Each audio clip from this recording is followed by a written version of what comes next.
Olá, muito bom dia. Sejam bem-vindos ao primeiro de uma série de webinars que a COFACE se propõe realizar, com o objetivo de abordar temas que reflitam as principais preocupações dos gestores das empresas, sejam nossos clientes ou não, face àquele que é atualmente o grande desafio da gestão e das políticas económicas nos dias de hoje, os impactos da pandemia Covid-19. Após os primeiros meses de confinamento, enfrentamos agora a segunda vaga da pandemia e a dimensão do seu impacto na economia do nosso país é visível quando se olha para os indicadores económicos disponíveis, quaisquer que sejam as fontes de informação, apesar das políticas de apoio financeiro ao tecido empresarial que já foram implementadas, subsistindo ainda muitas incógnitas para o futuro próximo. Assim, para o primeiro webinar que realizamos, decidimos falar sobre o futuro para a economia portuguesa no pós-Covid e, para o efeito, temos connosco dois ilustres convidados que dispensam apresentações e a quem agradeço a amabilidade de terem aceito o nosso convite. O professor João Duque, professor catedrático, economista, ex-presidente do ISEG, cronista em vários jornais, a quem vemos com regularidade, tanto na rádio como na televisão, a abordar os temas associados às políticas económicas adotadas pelos diversos governos do nosso país. E a doutora Helena Garrido, jornalista na área de Economia e Finanças, exerceu funções de direção no Diário Económico, no Diário de Notícias e no Jornal de Negócios, é atualmente professora auxiliar de Jornalismo Económico na Universidade Lusófona, colaboradora no Observador e é analista e comentadora da RTP e RDP. Antes de passar a palavra à Helena Garrido, chamo a atenção a quem está a assistir a este webinar que podem colocar todas as dúvidas ou questões no chat que está disponível, às quais iremos procurar responder nos últimos 15 minutos do webinar. Deste modo, Helena Garrido, se fizer o favor. Muito bom dia, muito obrigada José Monteiro, muito obrigada pelo convite, bem-vindos a uma hora que vamos aqui tentar antecipar o que é que pode ser a economia pós-pandemia e que tentaremos também, obviamente, olhar para o curto prazo, uma vez que essa é neste momento uma das nossas maiores preocupações, mais até do que o médio e longo prazo, e perceber que tendências é que já se conseguem identificar na economia e na sociedade. Nós vamos aqui conversar, o João Duque está aqui ao nosso lado e eu começo por lançar a questão geral que é como é que vai ser, que perspectivas é que existem para a curto prazo e para a recuperação da nossa economia, se vamos melhorar antes de piorar, João Duque. Bom, muito obrigado pelo convite, José e Helena, pela questão desafiadora. Vocês pedem-me que eu tenha uma bola de cristal à minha frente. Não tenho bola de cristal, mas posso dizer-vos aquilo que são dados muito recentes, por exemplo, que são os dados dos sistemas de pagamentos. Nós já temos dados até o dia 29 de novembro, portanto só falta praticamente um dia, e fazendo a análise comparativa com outubro e novembro de 2019 e comparando com outubro e novembro de 2020, verifica-se uma coisa que, no fundo, já todos poderíamos intuir, não é? Isto é, que depois de alguma recuperação interessante na forma como a economia portuguesa estava a evoluir no terceiro trimestre, o quarto trimestre pode ser um retrocesso nesta evolução. E, de facto, olhando para os indicadores recentes, quando nós somamos outubro e novembro em termos de sistemas de pagamentos das compras e dos pagamentos de serviços, que são dois pilares muito importantes na estimação do componente do PIB, consumo, vemos que está a haver uma quebra que é superior àquilo que foi a quebra do trimestre anterior. Note-se que nós estamos a falar do volume total da faturação e, portanto, não é o consumo, porque muitas das coisas que se pagam através dos sistemas de pagamentos são fornecimentos de cadeia, não é? Da cadeia, portanto, de consumo, e, portanto, não são propriamente consumo, são elementos que são utilizados na cadeia de produção. E, portanto, eu não tenho exatamente essa componente, o que estamos a ver é que, neste momento, esse volume total de faturação de compras e pagamentos de serviços através dos sistemas eletrónicos, que estava a apresentar uma quebra de 3%, sensivelmente, no trimestre no terceiro trimestre de 2020, face ao trimestre homólogo de 2019, o outubro e novembro, neste momento, está em quebra de 4,1%. Portanto, nós estamos a cair mais do que estávamos no terceiro trimestre. E isto é o resultado do mês de novembro. O mês de novembro é um mês que já começou com medidas bastante restritivas à mobilidade. Há a possibilidade de utilizarmos muitos equipamentos, os fins de semana de confinamento, etc. E, portanto, nós estamos aqui a entrar num período que é um período um bocadinho... é bastante crítico, particularmente para uma área que é o consumo, que representa 2/3 do nosso produto e, portanto, naturalmente, aquilo que se passar no consumo tem uma implicação muito grande no produto e depois, em termos orçamentais, na cobrança dos impostos, nomeadamente do IVA, etc. Portanto, este é um elemento importante que parece-me relevante. Isto é, aquilo que era a minha expectativa, por exemplo, há 3 meses atrás ou há 4 meses atrás, face àquilo que seria a recuperação, que eu esperava que fosse aquele L deitado, o Nike, não é? O V de Nike. Neste momento, eu estou a perceber que está a haver aqui um retrocesso e é provável que seja o tal W que se venha a verificar como processo de recuperação. Isto significa, portanto, que 2021 vai começar de um ponto mais baixo do que estava previsto.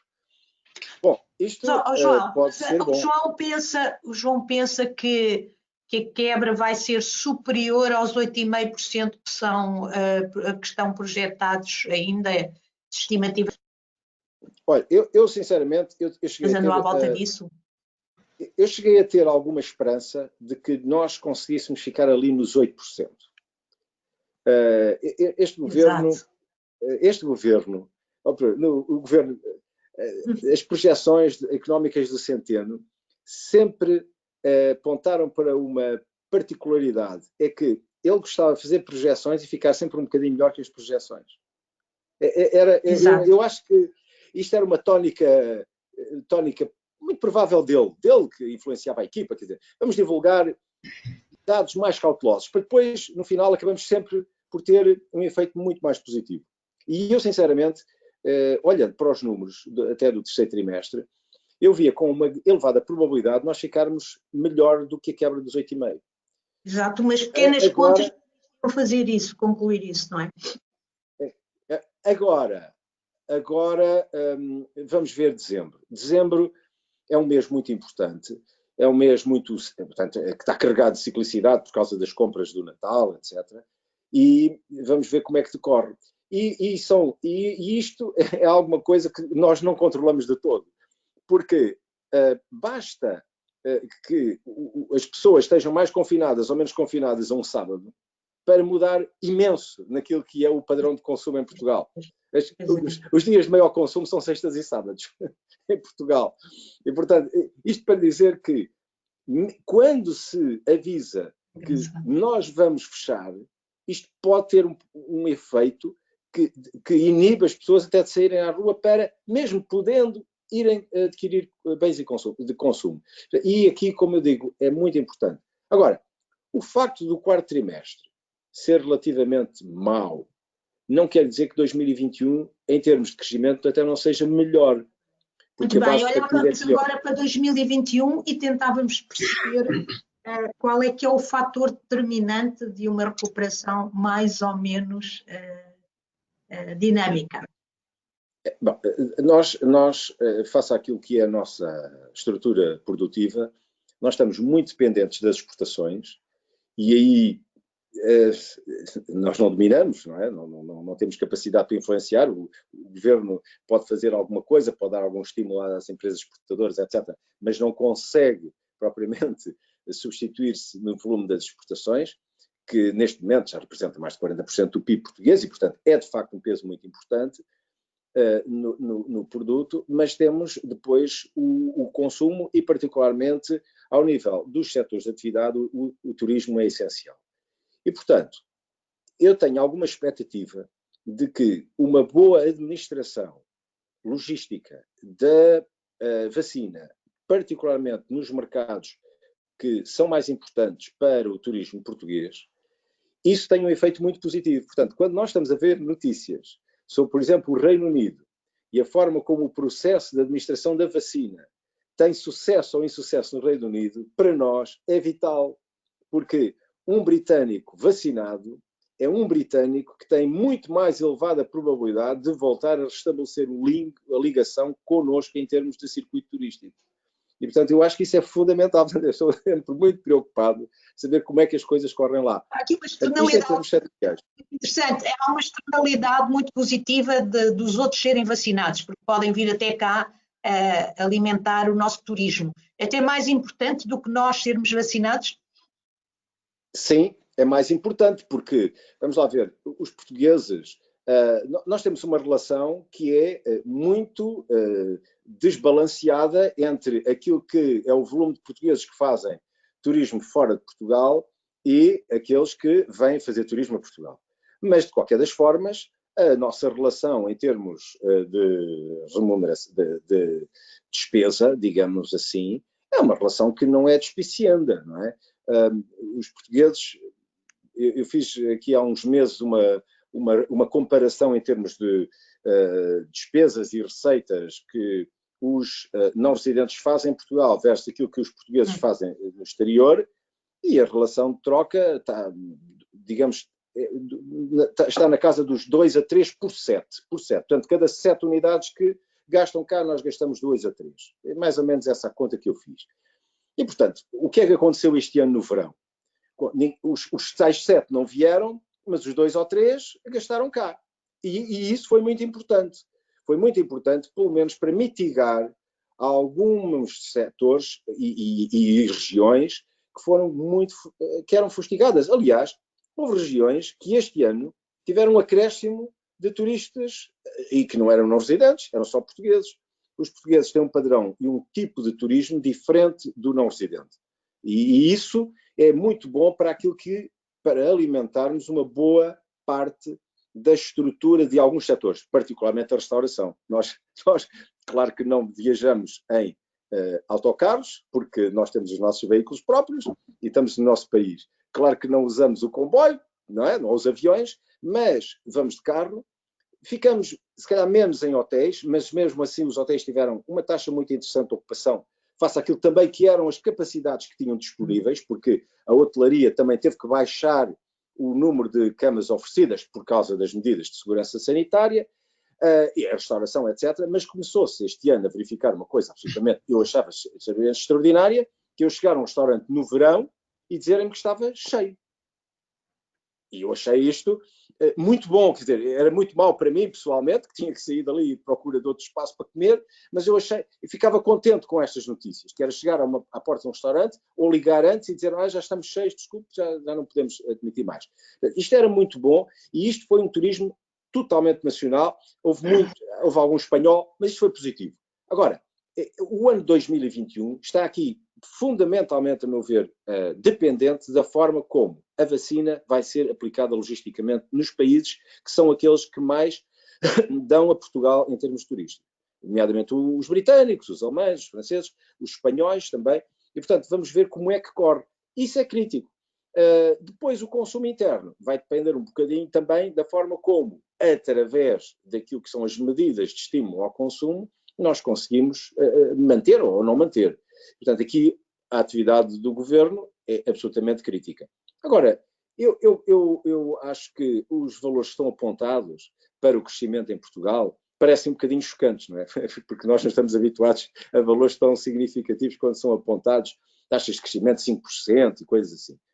Mas, tendo em conta que a base de partida é bastante má, e porque 2020, de facto, é um ano que é historicamente marcado pela sua negatividade, eu estou convencido de que é possível, como digo, tendo em conta os meus pressupostos, que é a vacina é bem administrada do ponto de vista logístico. Isso vai fazer toda a diferença. Muito mais a vacina para os outros do que para nós, o que é uma abordagem muito interessante. Ou seja, se a vacina falhar aqui, o custo não será tão elevado como se falhar num país que é exportador de turismo e industrial. Helena, eu estou a partir do pressuposto de que a falha em Portugal não leva a uma situação de pânico face ao país. Não é? E, portanto, se possa voltar de uma forma até mais folgada do que se veio a verificar no verão. Porque quando houve aquela pequena janela de oportunidade para o turismo britânico, o Algarve, de repente, começou a outra vez a respirar. Exatamente. O turismo britânico é fundamental para o Algarve. E, portanto, é tal coisa. Desde que nós, mesmo com atrasos e uma administração da vacina mais deficiente, mesmo com alguma desorganização, etc., um processo mais demorado, se nós conseguirmos manter aquilo que são os níveis de contágio dentro de uns valores residuais, depois o verão há de naturalmente também, repare-se, se olhar para o ano anterior, o verão é um período de tempo em que a pandemia está absolutamente controlada. Nós não tínhamos vacina. Mais controlada, não é? Está muitíssimo mais. Portanto, se nós continuarmos com o mesmo tipo de comportamento no verão que tivemos, isto dá segurança, porque, como vimos, houve um desconfinamento europeu e nós abrimos as fronteiras. A mim não... Enfim, não imagino por que razão os britânicos não virão este ano a Portugal, ainda por cima já estando vacinados. E é por isso que eu digo que, de facto, aqui o que é crítico é os de lá estarem seguros de que podem vir em segurança. Exato. E já agora só uma questão também, partindo desse princípio de que a vacina lá fora é muito importante, isto em termos das exportações para o turismo é ótimo, funciona muito bem em Portugal, recebemos, vai haver consumo e vai mexer toda esta área do turismo, mas do ponto de vista dos nossos exportadores, o facto dessas vacinas provavelmente tornarem esses países um pouco mais à vontade do ponto de vista da sua atividade, qual será o impacto que isso vai ter para a nossa economia? Poderá permitir um crescimento significativo das exportações? Pode também. Vamos lá ver. Nós, o tipo de exportações que nós temos é muito vocacionado para a integração de cadeias de produção, não é? Portanto, nós temos imensa contribuição para esse tipo de produtos. E, portanto, são produtos que nós não vendemos, não é? Nós alimentamos uma cadeia de produção com peças, com equipamentos, etc., que fazem parte de cadeias de produção. É normal que, havendo uma reativação do consumo mundial de muitos produtos e da mobilidade, se volte outra vez a ganhar um certo elan nessa dinâmica de oferta de bens. Agora, nós ainda podemos, de alguma forma, beneficiar se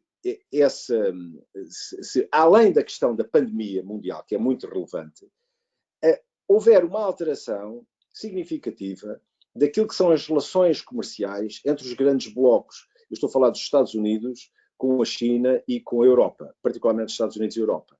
E essa alteração, digamos, do governo americano pode alterar significativamente aquilo que é a própria natureza dos bens e produtos a serem oferecidos e dar uma nova, digamos, dá uma nova lufada de ar fresco e de oportunidade a muitas empresas que se colocaram numa expectativa de poder oferecer bens e serviços na área das economias renováveis, na área das energias recicláveis, etc. Portanto,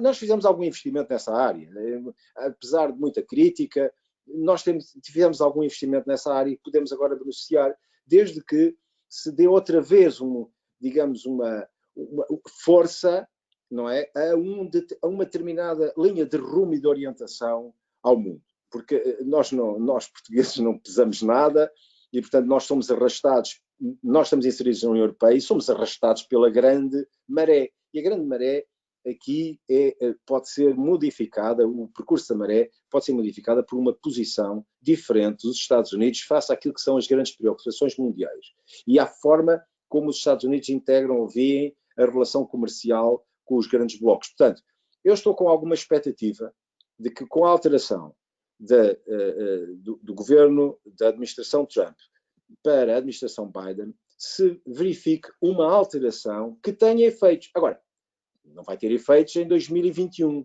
Mas o facto de se começarem a anunciar medidas, isso modifica as expectativas. E ao modificar as expectativas, vai tocar particularmente os investidores, os empresários. E que é crítico, porque as economias, apesar de serem muito influenciadas, particularmente na Europa, pelos orçamentos públicos, as economias são fundamentalmente arrastadas pela dinâmica da iniciativa privada.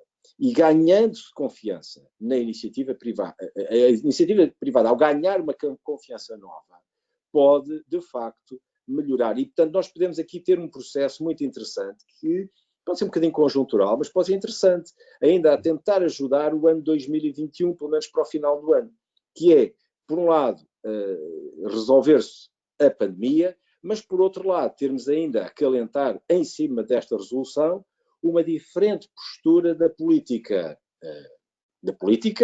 com impactos na política económica e particularmente na política da relação dos Estados Unidos com a Europa. Eu estou aqui com alguma instabilidade na rede, é muito provável que de vez em quando fique congelada, mas deixe-me perguntar-lhe o seguinte, João, pensa que a pandemia, antes de avançarmos para os riscos e oportunidades, pensa que a pandemia pode significar algum retrocesso na globalização, até levando em consideração esta prioridade que a Europa está a dar também à reindustrialização europeia? Pode dar... Julga? Sim, a meu ver, pode de facto, e isso era uma linha de conduta que se parecia inevitável, isto é, a reindustrialização ou a relocalização de alguns processos que estão ligados a determinado tipo de bens, equipamentos e serviços, etc., é, a meu ver, inevitável. O que não quer dizer que seja mau, é mau para o comércio internacional, pode ser mau para a eficiência da utilização dos recursos, não é mau para quem se dedica à produção desses bens. Isto é, se nós, em vez de localizarmos na China 80%, por exemplo, da indústria farmacêutica de baixo preço, se relocalizarmos uma parte dela na Europa, isto significa que há mais oportunidades para desenvolver trabalho na Europa. É claro que, ao localizarmos na Europa, temos custos de produção mais elevados, muito provavelmente. E isso acaba por se repercutir no preço. E essa repercussão no preço é importante quando isso afeta o acesso daqueles que são os mais desfavorecidos a determinados bens. A outros não fará grande diferença, quer dizer, o facto de termos, imagine, sneakers, ténis, não é? Que de 120 euros passarem para 150 euros, acho que isso não é propriamente um problema, diria eu. Quem compra 3, agora passa a comprar 2. Mas são determinado tipo de famílias com um determinado padrão de consumo que não são afetados por isso. Qual é o problema? O problema põe-se quando uma caixa de medicamentos de baixo custo, que custaria, por exemplo, 6 euros, passa para 8 euros. E isso é um problema, porque quem é pobre e tem que tomar todos os dias determinado tipo de medicamentos, começa a ter problemas a levantar aquilo que é a prescrição. E esse para mim é o único problema que se pode colocar aqui na reafetação ou da relocalização da produção, que é tornar os processos produtivos menos eficientes, com impacto no preço.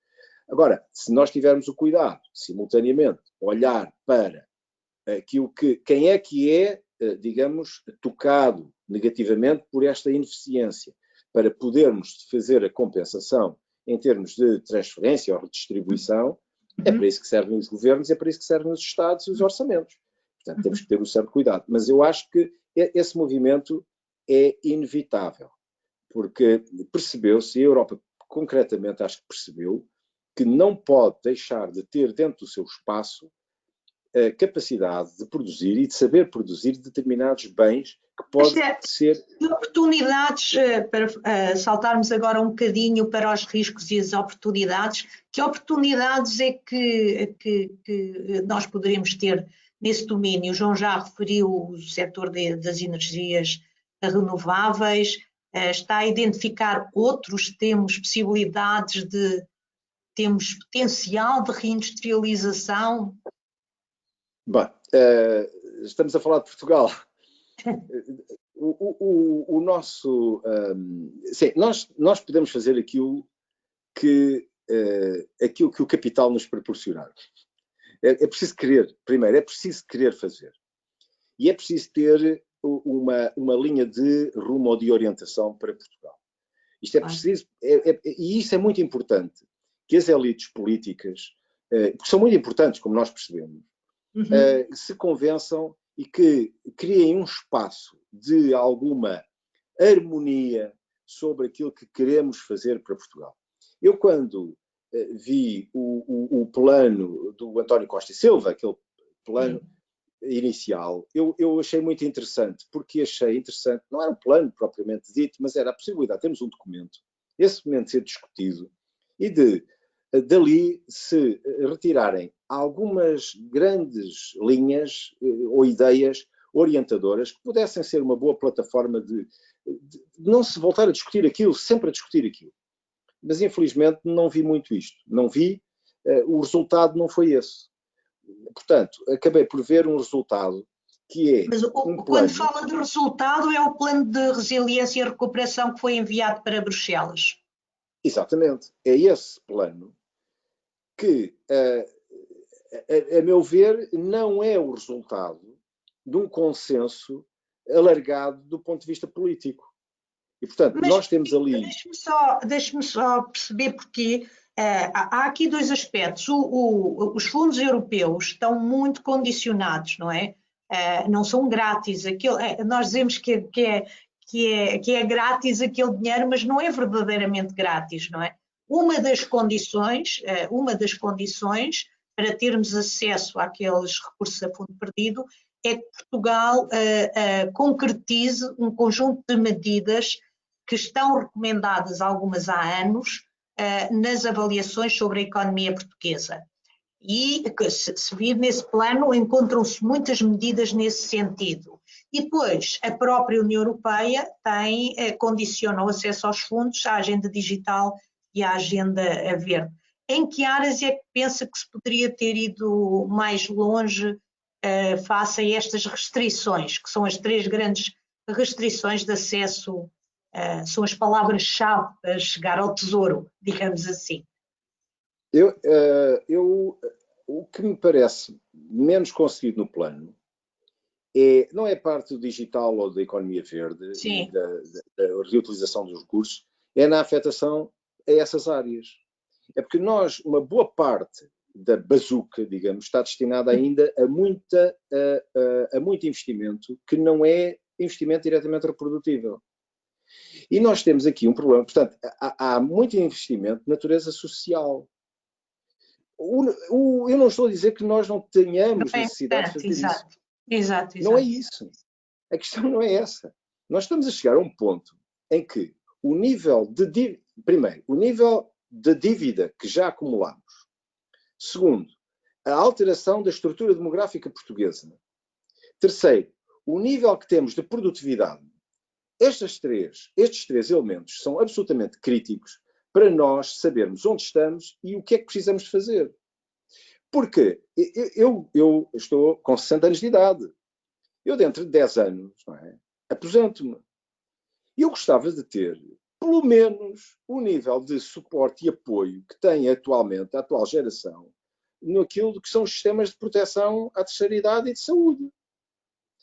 E o nível de... E não tenho a certeza que vai ter. Não. Pura e simplesmente, porque o que nós vamos canalizar imensos investimentos não reprodutivos. E, portanto, essa é a minha preocupação. E a preocupação, porque eu sei que a geração que vai substituir a atual geração que está aposentada é em muito maior número do que aquela que está. E, portanto, primeiro, nós vamos ter que aumentar as estruturas de apoio, pensar que vamos ter que pagar mais remunerações em termos de pensões de reforma e vamos ter menos gente para o fazer. Bom, mas, João, deixe-me só interrompê-lo. Exatamente. Nessas três vertentes. Isto significa que não está muito animado em matéria das grandes tendências da economia pós-Covid e pós-pandemia em Portugal. Quer dizer, do ponto de vista... Ou seja, não vê oportunidades, porque a economia também pode funcionar com incentivos, pode não ser incentivos sem ser financeiro. Certo, mas a questão, a meu ver, digo eu, não é? A política económica não pode fazer esse papel? Pode. A questão é que aquilo que estamos a deixar a alocar do bolo que estamos a alocar ao investimento reprodutivo é menos do que aquilo que deveria fazer-se. Eu acho que é muito importante que o investimento não reprodutivo venha diretamente dos nossos impostos. Era assim que eu via. E pegaria na bazuca para tentar modificar, de facto, a estrutura produtiva portuguesa. Porque nós, desculpem, isto pode ser um bocadinho duro de ouvir, mas é assim. Se nós voltássemos, como por milagre, ao ponto de partida onde estávamos em dezembro, essa economia portuguesa não é suficiente para fazer face àquilo que são as nossas necessidades como país, para fazer face à dívida, para fazer face à alteração demográfica. Não é. E, portanto, nós temos que modificar aquilo que é a nossa estrutura de valor acrescentado por unidade de capital ou de unidade de homem. Porque senão temos aqui um problema muito grave, é que as próximas gerações digamos, quer os que estão a trabalhar, quer os que não estão a trabalhar, os aposentados, vão ter aqui um choque terrível. Uns vão ser sugados em termos de rendimentos para entregar a alguém que não vai ter o que os outros tiveram. Portanto, ou aumentamos significativamente a produtividade, isto é, o valor acrescentado por unidade de capital investido, por unidade de dívida pedida, por unidade de hora de trabalho, ou temos um problema muito grave. E a produtividade é a chave para podermos fazer aqui uma passagem suave e harmónica e integrada daquilo que foi uma convivência muito sã que nós sempre tivemos, apesar de tudo. Há aqui muitas diferenças, há o Benfica, o Porto, o Sporting e tal, mas, de facto, nós conseguimos, apesar de tudo, preservar alguns bens do ponto de vista social e humano muito importantes, que é a coesão entre os portugueses. A nós não nos passa na cabeça discriminar por sermos um do Norte e outros do Sul. Podemos brincar às vezes com o sotaque, mas isso não é relevante, nem intergeracional. Nunca quebrámos isso. E isso é um ativo claro. Que é nosso. Claro. E devemos ter cuidado. E a produtividade, para mim, é a chave para não se fazer essa quebra. João, isto significa que, na sua perspectiva, esta pode ser mais uma oportunidade perdida, a bazuca? Pois, eu tenho receio que sim. Quer dizer, pelo menos, vamos lá ver, não é totalmente perdida. Mas tudo aquilo que for dirigido para uma alteração da estrutura produtiva, e temos a área do digital, é fundamental. Nós temos uma educação, agora, um sistema educativo, nós temos jovens muito empenhados, temos imensas iniciativas que se desenvolvem nessa área. Nós temos um país que, não tendo marcas, já gerámos 4 ou 5 unicórnios. Isto não é absolutamente espantoso. Isto é espantoso. Mas isso não faz mexer o ponteiro, não é? Aqui a questão é que investimentos é que poderiam fazer mexer o ponteiro. O que é que o Estado poderia fazer? Helena, são muitos investimentos nessa área, porque esses investimentos são bons investimentos, em que o valor acrescentado é elevado por unidade de capital investida. E, portanto, isso são bons investimentos. Já meter mesas nas esplanadas para servir cafés, qualquer pessoa percebe que o valor acrescentado por unidade de capital investido ou por unidade de hora trabalhada é baixíssimo. E, portanto, e mais, temos um problema, não é? Que é concentrarmos muito num determinado tipo de atividade. O digital não significa estarmos todos a fazer digital para o mesmo setor de atividade. É fazer digital para muitas áreas de atividade. E por exemplo, não aproveitamos aquilo que... advogado do diabo, porque há alguns investimentos no plano de resiliência e recuperação que reduzem os custos de contexto. E há muitos empresários que se queixam fundamentalmente de não os deixarem trabalhar e de, na prática, terem muitos custos associados a licenciamentos, a dificuldades em dirimir conflitos, a concorrência desleal de empresas que já deviam estar encerradas porque são inviáveis. Não acha que isso pode acabar por alavancar o crescimento? Sem dúvida que sim. Sem dúvida que esse tipo de benefícios que se possam incorporar são benefícios interessantes. Mas lá vá.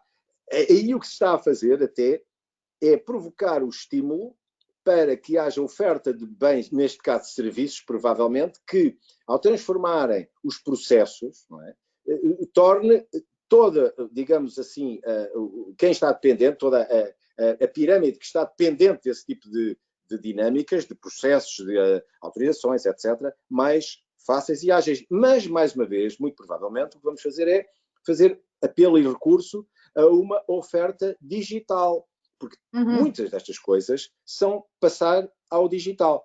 Exato, mas agora, e isto é crítico. Nós temos que ter capacidade para oferecer esse tipo de bens e serviços. Portanto, uma das medidas boas, eu não critico só, para criticar às vezes, mas uma das excelentes medidas, eu achei das mais interessantes em termos orçamentais, que foi apresentada este ano, é do e-voucher.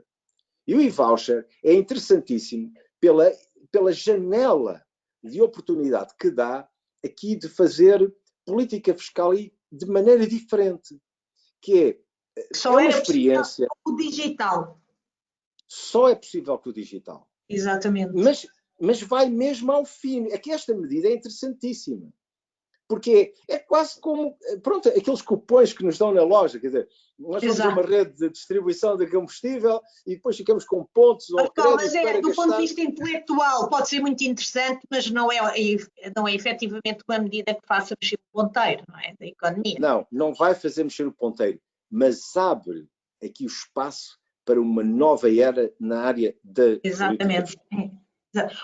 Nós temos mais, já temos mais, nem 10 minutos, 7 minutos para conversar. Eu gostava que me falasse do Orçamento de Estado, do que é que o Orçamento de Estado ainda pode fazer, ou está a fazer, ou fez, para a economia portuguesa, e o que é que pode correr mal. É um bocadinho, corrermos um bocadinho mais rapidamente.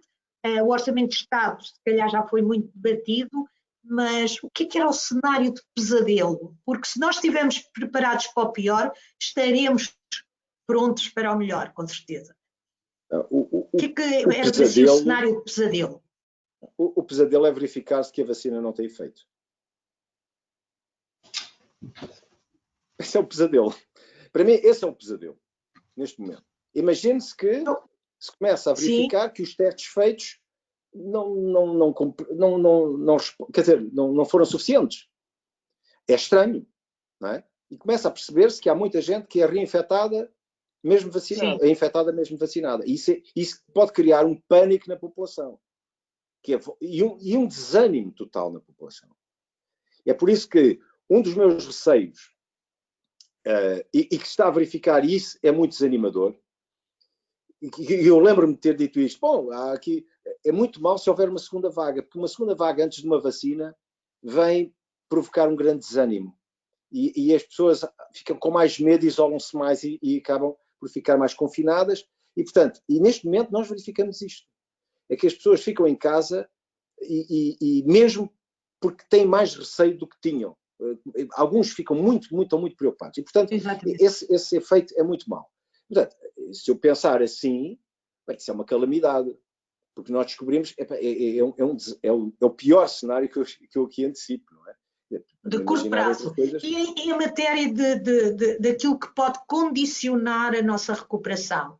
Há pouco referiu o nosso problema da dívida, o problema ainda não totalmente resolvido do sistema financeiro. Em que medida é que isto pode condicionar depois a nossa recuperação, mesmo partindo do princípio que corre tudo bem na frente pandémica?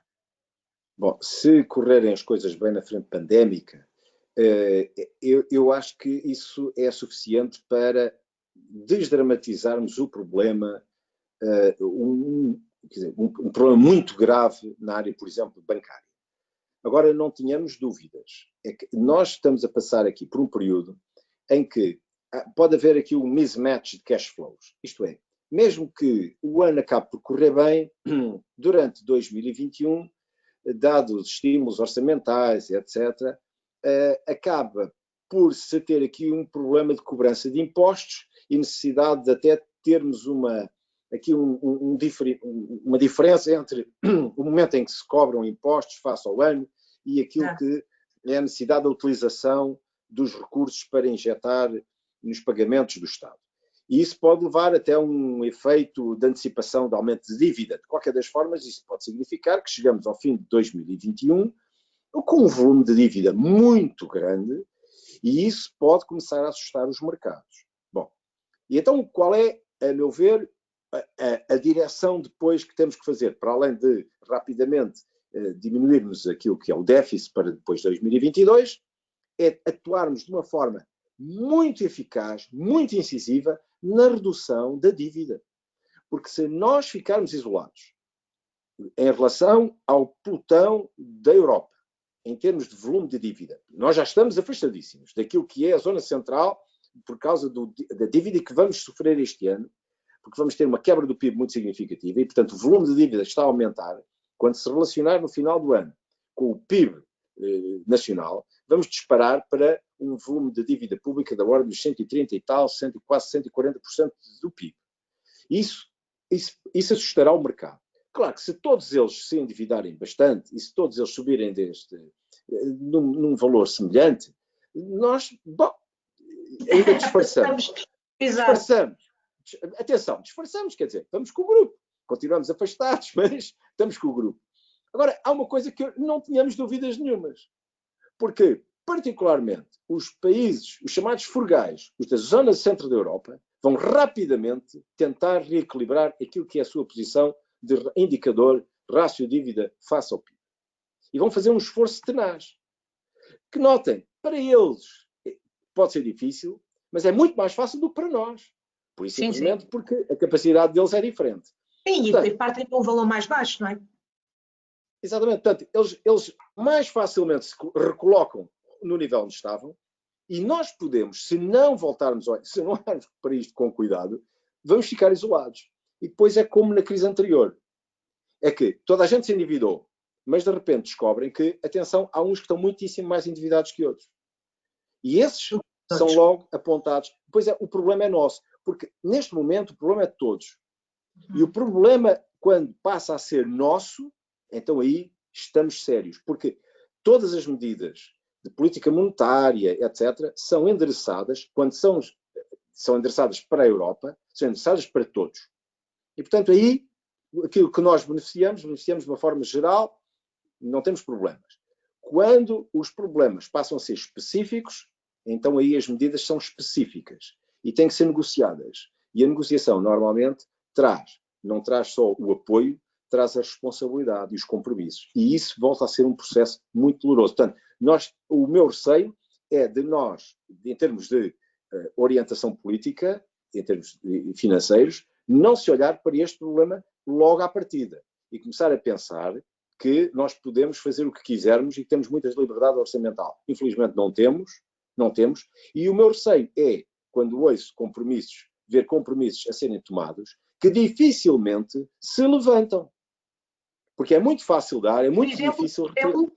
Exatamente. Por exemplo, viu alguns desses compromissos neste orçamento que aumentassem a despesa fixa do Estado? Quando por exemplo, se eu mexo, por exemplo, isto até é generalizado à economia. Quando eu mexo no salário mínimo nacional de uma forma desproporcional àquilo que aumenta a produtividade, não é?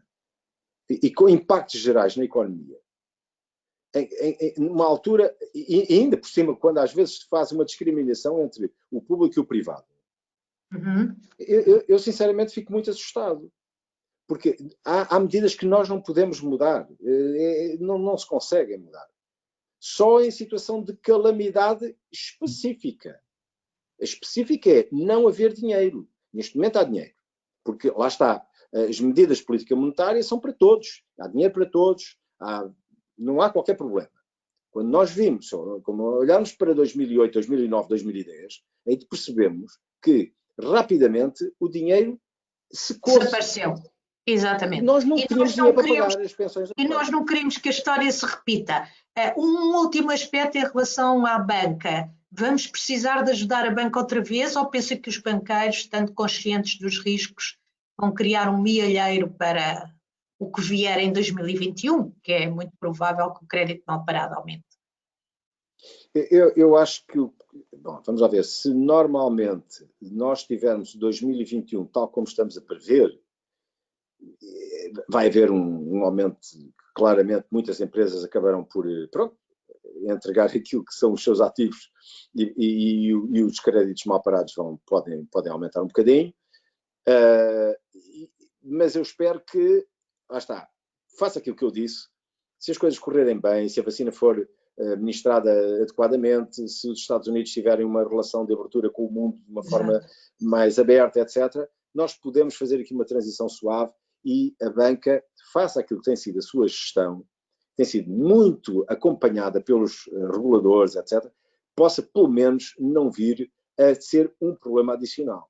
Portanto, se as coisas correrem de acordo com aquilo que é a minha expectativa de momento, eu acho que nós temos aqui uma oportunidade para passar a raspar a crise e sem grandes problemas. Porque é engraçado, em vários países onde as moratórias acabaram, as pessoas começaram a cumprir o pagamento. E isso foi uma coisa inesperada em alguns países. Pois, mas depende da dimensão do desemprego, não é? Nós, em princípio, por causa do turismo, podemos ser muito afetados nessa área, não é?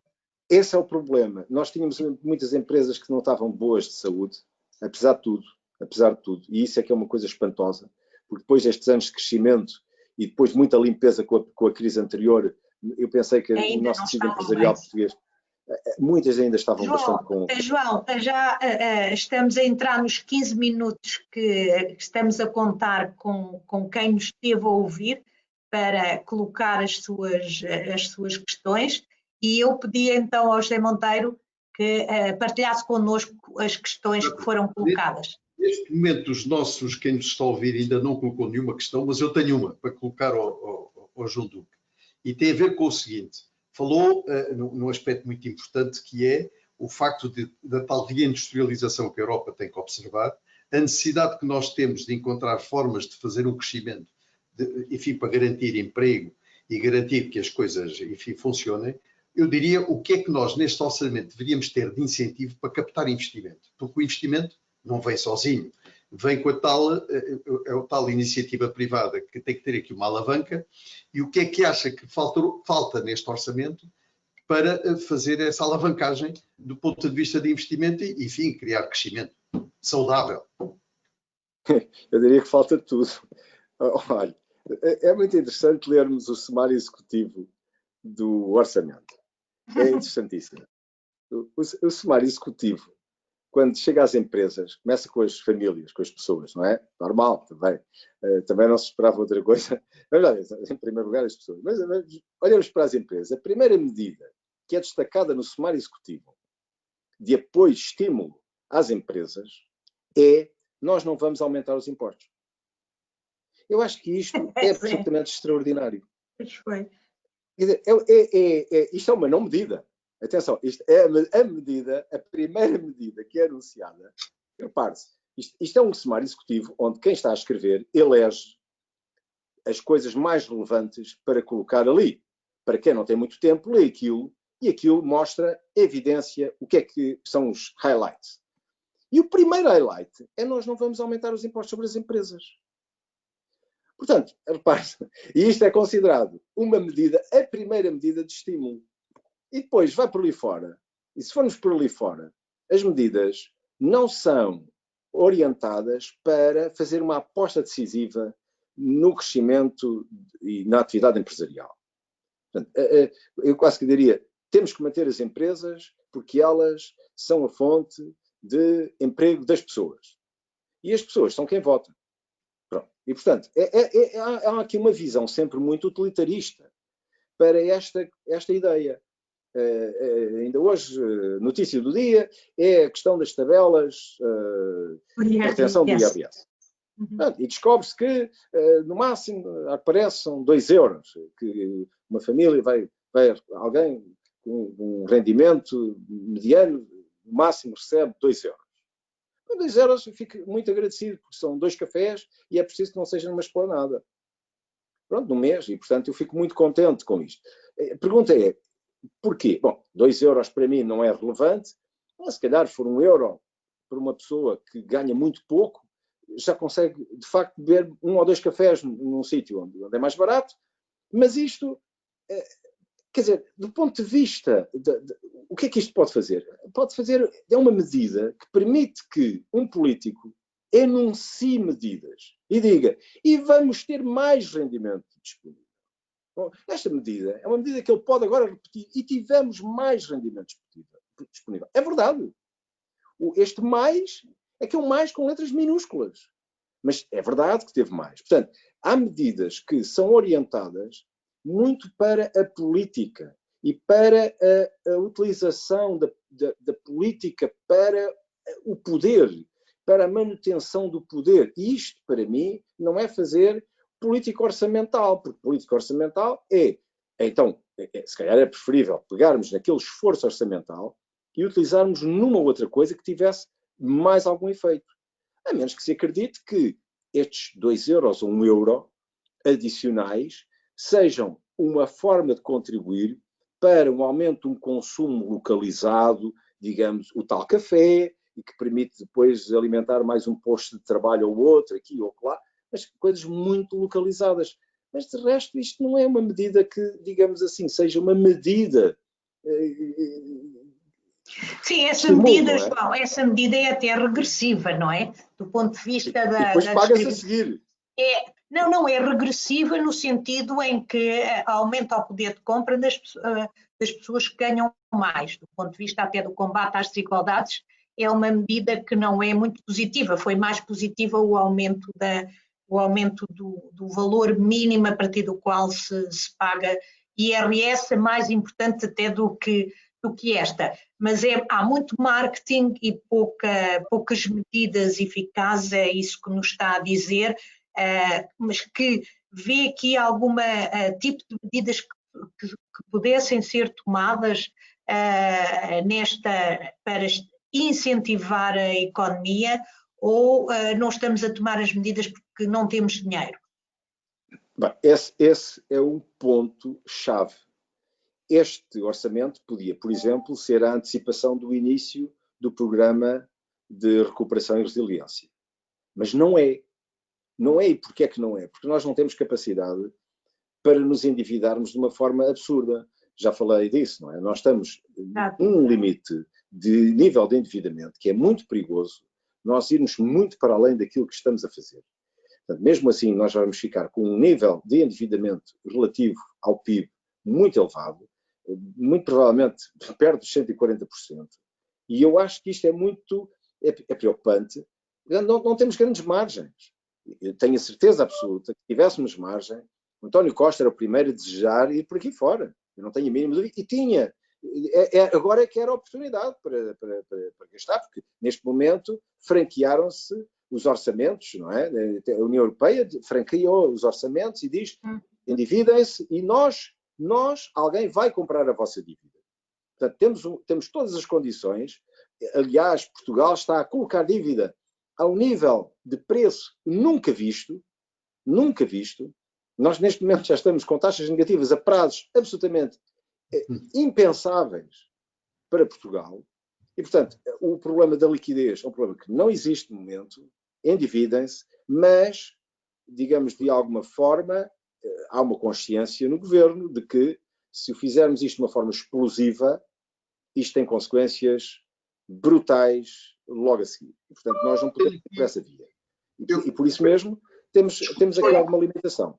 Só interromper, João, tenho aqui 2 questões interessantes e que coloco e depois farão o favor de dar a resposta. Aqui é uma das questões que é interessante, diz que não sairá a China mais reforçada como economia mundial e não será ainda uma maior ameaça para a Europa. O professor João Duque há pouco referiu que o custo da mão de obra na Europa é muito alto em relação à China. logo o nosso preço deixa de ser competitivo, como o caso das máscaras. E depois uma outra pergunta, que é em termos de estrutura produtiva. Onde estamos e onde deveríamos estar? E onde devemos apostar e o que é que temos que mudar? Esta aqui, eu diria que esta é a pergunta. Não uma conferência. Exatamente. Eu, para ser muito direto e sincero, em relação à segunda questão, eu sou muito liberal e, portanto, não me compete a mim estar a dizer assim, eu, se fosse governo, eu iria selecionar este setor ou aquele. Ou, se o fizesse, era de uma forma, um espectro um bocado largo. Agora, há uma coisa que para mim parece muito óbvia. Nós temos que apoiar os projetos de elevada produtividade. Eu acho que isto é fundamental. E eu nunca vejo preocupações nessa área. As preocupações nunca são na área da produtividade. Eu já expliquei porque é que a produtividade é fundamental para nós e, portanto, é crítica. Portanto, nós temos que, qualquer que seja o setor, incentivar projetos que aumentem a produtividade. Pode não ser só em setores de elevada produtividade, mas de alguma maneira estimular os projetos que, face àquilo que é a produtividade histórica, se faça uma evolução. Portanto, nós podemos fazer, se todos fizermos um esforço para aumentar a produtividade, Portugal conseguirá isso. Se nós incentivarmos as medidas, com medidas fiscais, de natureza fiscal, etc., incentivarmos os setores, ou até as empresas, que individualmente, através dos seus indicadores, mostrem que têm acréscimos de produtividade, então eu estou a contribuir para, macroeconomicamente, ter um aumento de produtividade. Para mim, essa é a chave, que é uma chave muito importante, porque para mim é a vacina daquilo que é a doença do futuro. Porque nós temos duas doenças do futuro. Uma é o envelhecimento, mas a carga que temos em cima de um indivíduo mais velho é cada vez maior. Portanto, nós temos aqui uma vacina que é o estímulo para podermos, é como se fossem vitaminas, a tomar agora para evitar que no futuro tenhamos um problema seríssimo. Relativamente à China, de facto, é uma preocupação e eu confesso que, não gostando de aderir às teorias de conspiração, eu confesso que, face àquilo que vejo hoje na China, eu fico de boca aberta. Eu fico absolutamente de boca aberta, porque, então, sem vacinas nenhumas, sem nada, a China deixou de ter o problema da pandemia. É um bocado estranho, mas é muito estranho, eu diria. Sinceramente, eu não sei como é que eles resolveram as coisas sem vacina. A acreditar nos números deles, eles basicamente resolveram o problema. Estão com uma dinâmica absolutamente invejável, já o tinham e agora ainda o têm, e de facto a estrutura e a dinâmica da economia chinesa é neste momento absolutamente imparável. Imparável. É até assustador ver os projetos e a dinâmica dos projetos que eles estão a desenvolver, até localmente, não é? E na produção e na oferta de bens ao mundo. E, portanto, e essa oferta de bens depois terá assegurada toda a manutenção. Eu estou a falar, por exemplo, da construção naval.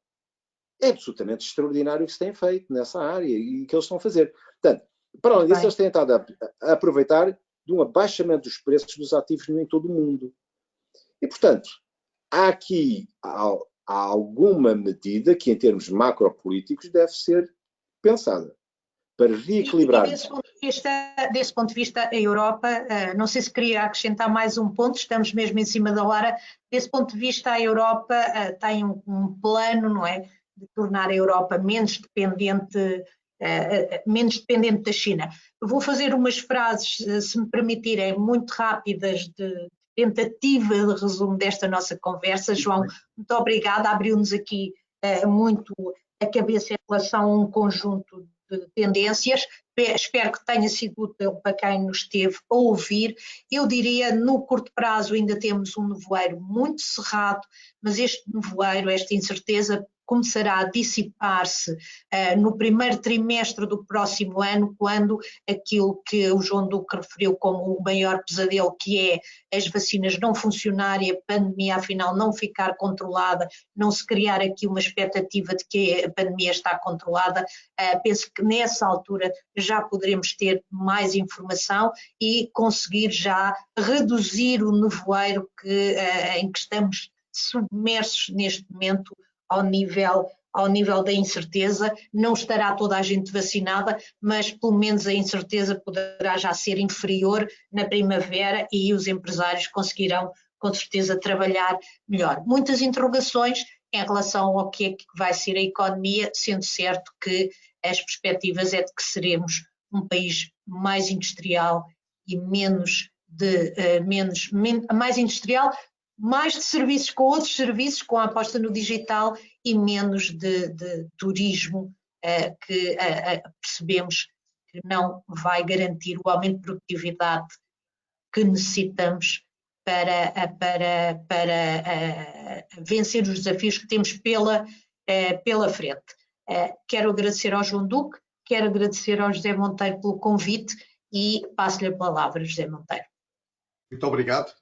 Pois foi um prazer estar convosco, poder desfrutar nesta hora desta reflexão que é muito interessante. Vamos repetir no futuro outros webinars, é um tema que é fundamental, porque há aqui este tema da questão da estrutura produtiva e outros que são fundamentais e darão seguramente só um webinar. E despeço-me de todos. Muito obrigado também a quem esteve a ouvir-nos e até à próxima. Obrigada. Bom dia, obrigado pelo convite.